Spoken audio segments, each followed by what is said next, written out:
Au nom du groupe socialiste, nous adressons nos condoléances aux proches et à la famille du député Olivier Marleix. Monsieur le Premier ministre, 40 milliards d'euros d'économies programmées dans le prochain budget, alors qu'une maladie gangrène la France de l'intérieur, celle de la pauvreté. Nous le savons, vous le savez, ce sont toujours les plus modestes qui payent la facture. Ils sont, selon l'INSEE, près de 10 millions, un Français sur 6.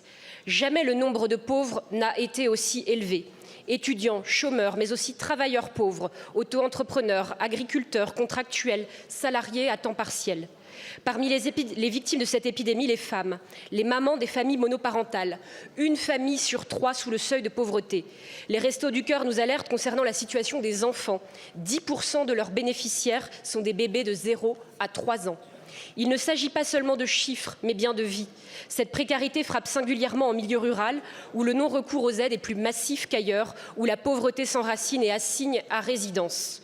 Ce qui me frappe, Monsieur le Premier ministre, c'est la dignité de ceux qui subissent cette fracture sociale face à l'inefficacité de vos politiques. Au quotidien, la vie de millions de Français est faite de renoncements.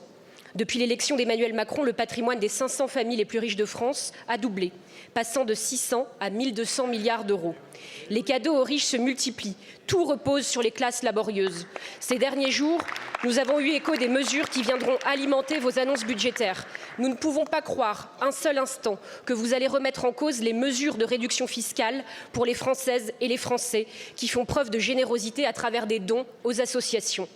Lors du débat budgétaire à venir, les députés socialistes seront mobilisés. Nous veillerons à protéger le pouvoir d'achat de celles et ceux qui n'ont que leur travail pour vivre. Monsieur le Premier ministre, jusqu'où ira votre complaisance envers les ultra-riches? Quand ferez-vous preuve de courage politique? Une seule proposition pour mieux répartir les richesses, la taxe Zuckman. Quels engagements prenez-vous devant la représentation nationale pour que vos économies ne se fassent pas sur le dos des plus vulnérables? Je vous remercie.